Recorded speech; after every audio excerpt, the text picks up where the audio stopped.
l'effondrement de l'immobilier et la fin de la vie chère arrive. Alors j'ai pas de boule de cristal, mais si tu y réfléchis, ma théorie est plausible. Qu'est-ce qui se passe en ce moment? On a l'IA, l'intelligence artificielle, qui se développe de plus en plus vite, qui va de plus en plus loin. C'est exponentiel. C'est comme une boule de neige qui grossit. Ça va de plus en plus vite. C'est incontrôlable. Et dans les années qui vont venir, 2, 3, 5, maximum 10 ans, on va voir des véritables révolutions dans ce monde, mais aussi au travail. Les gens vont travailler différemment et malheureusement, beaucoup vont perdre leur emploi. En fonction des sources, ça varie, mais aux États-Unis, par exemple, il y a des estimations comme quoi entre 40 et 70% des gens qui travaillent actuellement vont perdre leur emploi dans les 5 à 10 ans à venir. Et notamment, tu sais, les gens qui travaillent dans le tertiaire, qui font des bullshit jobs. Ceux qui ont fait des écoles de commerce, des BTS tertiaires, etc. Bref, ceux qui travaillent au bureau, qui tapent sur des claviers, qui lisent des tableurs, qui passent des coups de fil, etc. Tout ce qui est gestion, etc. Administration, etc. Notamment dans le privé. Et ces gens-là sont directement impactés. Et pourtant, c'est vers ça que beaucoup de gens se sont tournés les 20-30 dernières années. Parce qu'on leur a dit, voilà, les métiers manuels, c'est pour les teubés. Si tu veux réussir ta vie, que tu es une personne intelligente, il faut que tu passes un bac général et puis ensuite que tu ailles dans une école, etc. Que tu aies au moins un bac plus 3, bac plus 5. Et puis tu auras un travail solide. Tu auras un bullshit jobs en fait. Tu vois. Mais le problème, c'est que ces métiers-là, ce sont les métiers les plus remplaçables par l'IA.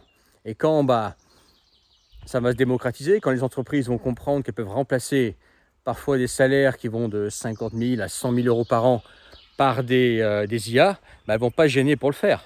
Donc c'est ces gens-là qui vont souffrir d'abord. Et pourtant, ces gens-là, c'est ceux aujourd'hui qui ont encore le pouvoir d'achat. Okay, pendant longtemps, c'était les CSP+, c'était surtout des cadres, etc., des personnes qui avaient fait des autres études, etc., qui avaient des salaires hauts dans tout ce qui est métier tertiaire, etc. Mais la tendance, ça va s'inverser parce que l'IA, elle va faire beaucoup de mal. Et qu'est-ce que ça fait? Ça fait des gens, en fait, qui n'auront plus les moyens qu'ils ont encore aujourd'hui. On est sur la fin, mais pour le moment, c'est encore eux. Tu vois. Donc, c'est eux qui achètent finalement l'immobilier avant tout.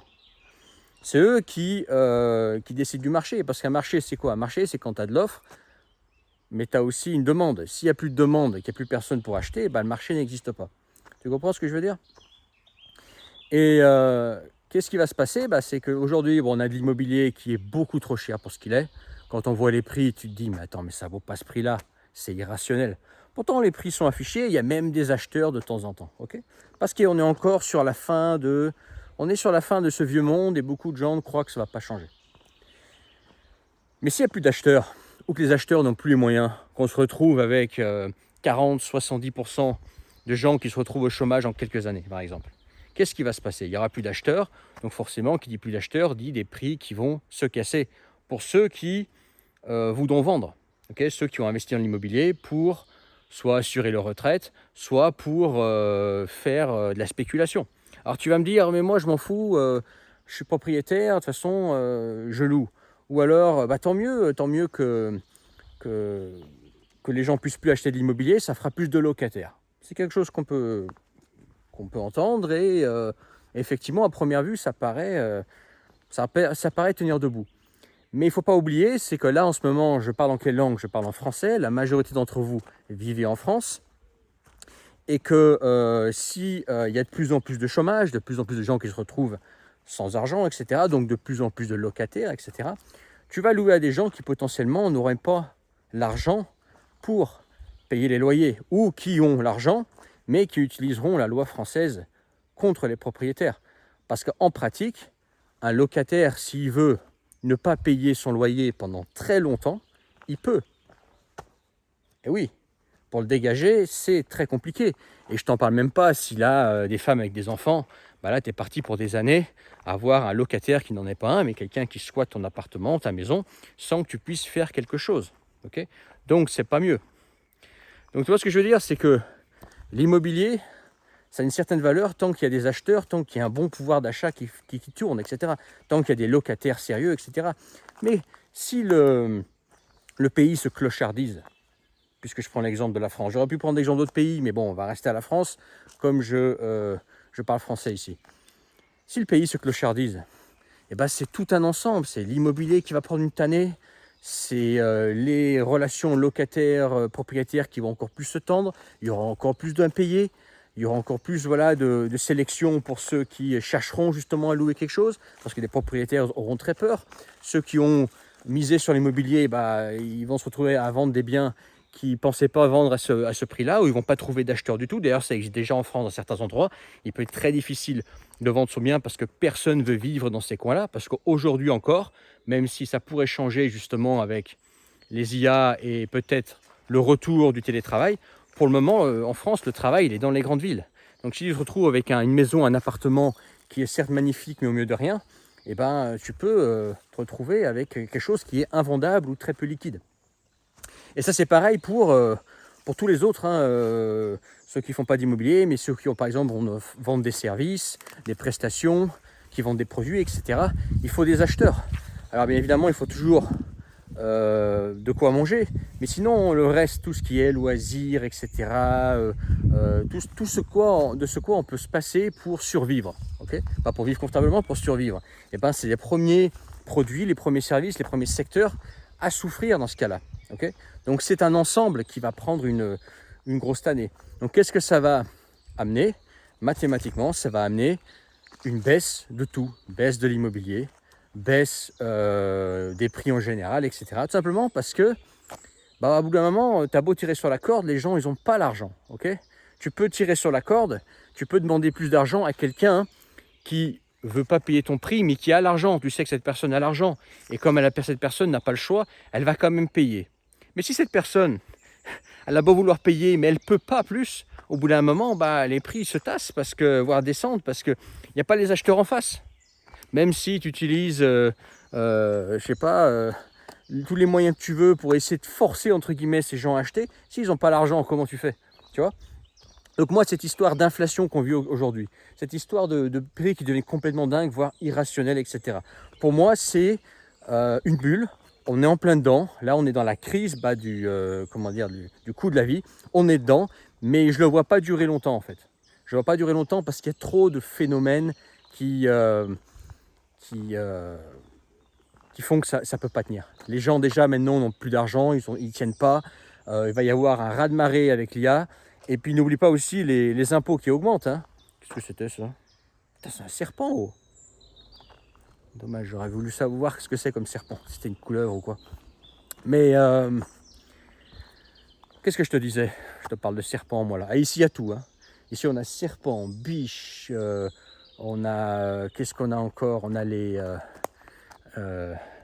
sangliers, on a des lapins, on a vraiment de tout, quoi. Il y a même des ragondins, enfin bref. Bref, qu'est-ce que je te parle d'animaux, là? Revenons à nos moutons pour parler d'animaux. Ouais, c'est que même, je te disais, ouais, un truc aussi, c'est que les impôts augmentent. Les impôts augmentent, il y a de plus en plus de friction. La taxe foncière, elle fait qu'augmenter. La taxe foncière, pareil, quand l'État... Parce que tu sais, moins de gens qui travaillent, plus de gens qu'au chômage, ça fait moins de gens qui payent des impôts. Ok?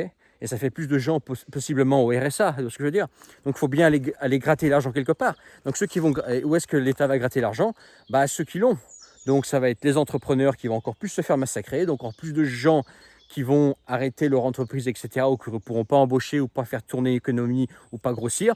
Et puis les propriétaires, par exemple, bah, c'est encore une taxe foncière qui va être encore plus lourde. Probablement, les mecs, ils vont se dire, certains d'entre eux, ils vont se dire, attends, je pèse de pour et le compte, c'est que des emmerdes avec mes locataires qui ne paient pas, etc. Tout est de plus en plus cher.